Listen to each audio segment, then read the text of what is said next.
வந்திருக்கீங்க பாத்தீங்களா? குழந்தைங்களை விடுங்க, குழந்தைங்க விளையாட்டுத்தனம் இருக்கும். இந்த பேரண்ட்ஸ் வந்திருக்க இவ்வளவு ஒரு கோஆபரேஷன்ங்கிறது வந்து இவ்வளவு இருக்கும். நான் பெட்டிவல் சார்ட்ட கூட சொல்லிட்டு இருந்தேன். இது உண்மையாலுமே ஒரு வளர்ச்சி. குழந்தைங்களுக்கு வந்து படிப்பு மட்டும் முக்கியம் இல்லை, விளையாட்டுலையும் கொண்டு போகணும். எல்லாருக்கும் ஒரு ஆர்வம் வந்திருக்கிறது நம்மளோட நிச்சயம் நம்ம மாணவர்களுக்கான வெற்றி. படிச்சா மட்டும் பத்தாது. நானே சொன்னது மாதிரி இந்த மாதிரி கேம்ஸ் எல்லாம் இருந்தால் தான் அந்த பிரெயின்லாம் ஒர்க் பண்ணுமா, நல்லா படிப்பு வருமா. எல்லா பேரண்ட்ஸுமே ரொம்ப பெருமையா இருக்கு, ரொம்ப சந்தோஷமா இருக்கு. எல்லாத்துலயுமே குழந்தைங்களோட நம்ம டிராவல் பண்ணணும். டிராவல் பண்ணாதான் நம்ம வந்து குழந்தைங்க ஜெயிக்குங்கிறதுல வந்து உங்க எல்லாருக்குமே நல்லா தெரிஞ்சிருக்கு. உங்கள் அனைவருக்கும் என்னோட பாராட்டுகள், வாழ்த்துக்கள். வெற்றி தோல்வி, ஃபர்ஸ்ட் செகண்ட் தேர்ட் பிரைஸ் வர்றாங்க, பிரைஸ் வாங்குறாங்க இல்லையா? இதுல யார் சந்தோஷமா இருப்பாங்க சொல்லுங்க? No, third. ஏன் தெரியுமா? தேர்ட் எடுத்தவங்களுக்கு வந்து எந்த கவலையும் இல்லை. திருப்பி அடுத்த மேட்சுக்கு போற போது தேர்ட் பிரைஸ் வாங்கினவங்க அடுத்த மேட்ச் எங்கேயாவது விளையாட போகும்போது தேர்ட்ல இருந்து செகண்டுக்கு முன்னேறலாம்னு நினைக்கலாம். தேர்டு பரவாயில்லன்னு இருப்பாங்க. செகண்ட் அவங்க எதுலையாவது வீக் ஆகிட்டாங்கன்னா தேர்டுக்கு போயிட்டாங்கன்னாக்க அவங்க லாஸ் பண்ணாங்கன்னு அர்த்தம். ஃபர்ஸ்ட் பிரைஸ் வாங்கினவங்க இருக்காம பாருங்க, ரொம்ப ரொம்ப கஷ்டம். அந்த ஃபர்ஸ்ட்டை மெயின்டைன் பண்றதுங்கிறது வந்து ரொம்ப ரொம்ப கஷ்டம். பின்னாடி போனா போச்சு, ஃபர்ஸ்ட்டுக்கு முன்னாடி வேற எதுவுமே இல்லை, அவன் நிலைமை தான் கஷ்டம். அதனால யாருமே வந்து ஃபர்ஸ்ட் பிரைஸ் வாங்கிட்டாங்க, செகண்ட் பிரைஸ் வாங்கிட்டாங்க, தேர்ட் பிரைஸ் வாங்கிட்டாங்க, இதை வந்து யாருமே கவலைப்பட வேண்டியதில்லை. சரிதானே குழந்தைகளா? நான் கொஞ்சம் குழந்தைங்க அழுதுட்டு இருந்துச்சு பார்த்தேன். அதெல்லாம் ஒண்ணுமே கிடையாது. வெற்றி தோல்விங்கிறது மனுஷனோட, தோல்விங்கிறது மனுஷனோட வெற்றியின் முதல் படி. அதை நினைச்சுங்க, அழைய வேண்டிய அவசியம்லாம் கிடையாது. தோல்வி முதல் படி வந்து ஜெயிக்க போறோங்கிறதுக்கானது தோல்விதான். நிச்சயமா நம்ம ஜெயிப்போம். அடுத்தடுத்து மேல போங்கிறது மட்டும்தான். நம்மளோட பேரண்ட்ஸ் பார்த்தீங்கன்னா இவ்வளவு ஊக்கமா இப்படிலாம் யாரும் நான் பார்த்ததே இல்லை. இது மாதிரி ஒரு இன்டர் ஸ்கூல் காம்படிஷனுக்கு நான் போகலையா என்னன்னு தெரியல. இதனால இவ்வளவு ஒற்றுமையா, இவ்வளவு நம்ம பேரண்ட்ஸ் நமக்காக, நம்ம வந்து இது ஒண்ணும் கிடையாது, இந்த டைம் தோத்துருக்கோம், அந்த டைம் ஜெயிப்போம், நிச்சயமா நம்ம ஜெயிப்போம். இதுதான் எது ஒண்ணு நமக்கு கிடைக்கணும் இருக்கோ அது கிடைச்சே ஆகும். கிடைக்கிற வரைக்கும் போராடணும். சரிதானே குழந்தைகளா? உங்களுக்கு தான் ரைட். இந்த டைம் நமக்கு லாஸ் ஆயிருக்கு, ரைட். அடுத்த டைம் நம்ம ஜெயிக்கணும். அதுக்கு என்ன பிளான்? அந்த பிளான் எப்படி அச்சீவ் பண்ணுவோம்? இதுல வந்து எல்லா குழந்தைங்களுமே நிச்சயமா ஜெயிக்கிற குழந்தைங்க ஒவ்வொருத்தரையும் ஒவ்வொரு திறமை இருக்கு. யார்கிட்டையும் திறமை இல்லைன்னு யாராலையும் சொல்ல முடியாது. படிக்கிறதுல இருக்கும், விளையாட்டுல இருக்கும், பாடுறதுல இருக்கும், மியூசிக்ல இருக்கும், எல்லாத்துலயுமே நிச்சயமா எல்லாரும் அறிவாளி குழந்தைங்க தான். யாரும் வெற்றி தோல்வியை பத்தி கவலைப்பட வேண்டியதில்லை. அனைவரும் வெற்றியாளர்களே.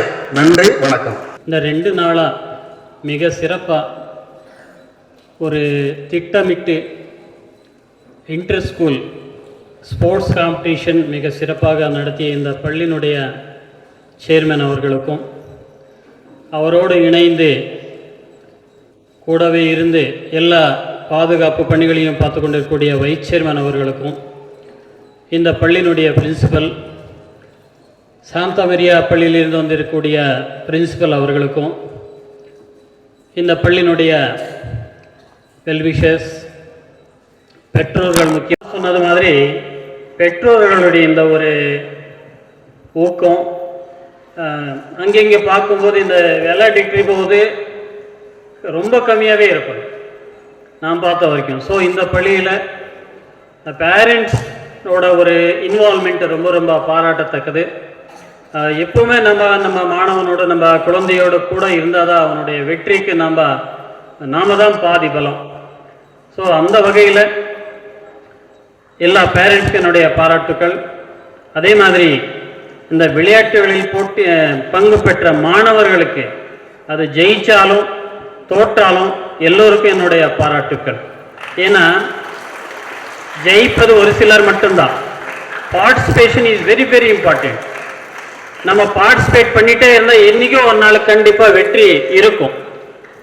விளையாட்டுல மட்டுமில்லை, எந்த ஒரு திறன் தேர்வாகட்டும், ஒரு டைம் பார்ட்டிசிபேட் பண்ணி தோத்துட்டாலும் பரவாயில்ல, என்ன இருக்கு, எப்படி நாம இன்னும் தயாராகணும், ஒருவேளை தோல்விட்டா இன்னும் என்னென்ன நம்ம எந்த வகையில தயாராகணும், எது குறை, எது நமக்கு மைனஸ், எதெல்லாம் நமக்கு இல்லை அப்படிங்கிற ஒரு கிரிட்டிக்கல் திங்கிங் நமக்குள்ள வரும். அதன்படி மறுபடியும் நம்ம யோசிச்சு எது எது இல்லையோ அதெல்லாம் நம்ம மறுபடியும் அது பெறுவதற்கு, அந்த தகுதி பெறுவதற்கான முயற்சி நம்ம எடுத்துகிட்டே இருப்போம். இந்த ஸ்போர்ட்ஸில் முக்கியமாக நான் வெற்றி பெறணும் அப்படிங்கிற ஒரு விதை நமக்குள்ள விதைஞ்சிடும். ஸோ அது not only in sports but also in academic. So அந்த ஒரு வெற்றி பெறணுங்க அப்படிங்கிற அந்த விதை இருந்தாவே போதும், கண்டிப்பாக ஒரு நாளைக்கு நமக்கு வெற்றி தான். ஸோ அந்த வகையில் ரொம்ப ஆர்வமாக 2 நாளாக இங்கே நல்ல திட்டமிட்டு பாதுகாப்பு வகையிலும் சரி, வசதி வகையிலும் சரி, அவர் எந்த ஒரு பணியை செய்யணும்னு நினைச்சாலும் நடராஜ் சார் கண்டிப்பாக சிறப்பாக வெற்றிகரமாக முடிப்பார். ஸோ அவருக்கும் இந்த நல்ல நேரத்தில் இந்த மாதிரி ஒரு நல்ல விஷயங்கள் இன்னும் கீழே ஒரு நிறைய அந்த விளையாட்டுக்காக ஒரு இன்டோர் ஆடிட்டோரியம், இன்னும் அந்த கொஞ்சம் எக்ஸ்டென்ஷன், கிரவுண்டு எக்ஸ்டென்ஷன் இதெல்லாம் செய்யக்கூடிய ஒரு நல்ல மனசு அவருக்கு இருக்குது. ஸோ இன்னும் மேலும் மேலும் இந்த பள்ளி அகாடமிக்கில் ஆகட்டும், ஸ்போர்ட்ஸில் ஆகட்டும் விளங்கணும்னு நான் இந்த நல்ல நேரத்தில் அவரை பாராட்டுகிறேன். அதே மாதிரி இந்த ஸ்போர்ட்ஸு எதுக்கு ரொம்ப ரொம்ப முக்கியம்?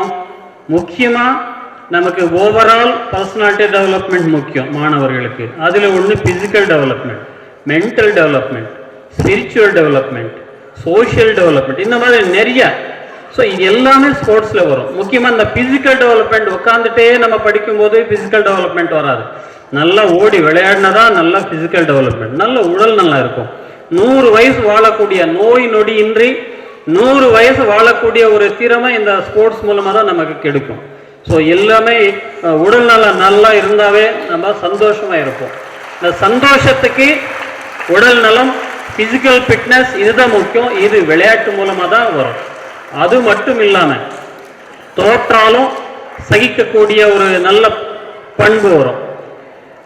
இந்த டைம் நான் தோத்துட்டேன், நான் அடுத்த டைம் நான் ஜெயிப்பேன் அப்படிங்கிற வெறி உங்களுக்குள்ள வளரும். வெற்றியையும் தோல்வியையும் சமமாக எடுத்துக்கக்கூடிய ஒரு மனநிலை உங்களுக்கு இருக்கும். ஸோ ஒரு பழகும்போது சக மாணவர்களோட ஒரு நல்ல சோஷியல் டெவலப்மெண்ட்டும் இருக்கும். கண்டிப்பாக இந்த மாதிரி நிறைய ஒரு வேல்யூஸ் நம்ம ஸ்போர்ட்ஸ் மூலமாக கற்றுக்கலாம். ஸோ எப்பவுமே ஸ்போர்ட்ஸில் விளங்குறவங்க எதிலுமே விளங்குவாங்க. ஸோ இந்த நல்ல நேரத்தில் உங்கள் அனைவரும் மீண்டும் ஒரு முறை பாராட்டி வாய்ப்புக்கு நன்றி கூறி விடைபெறுகிறேன். நன்றி, வணக்கம்.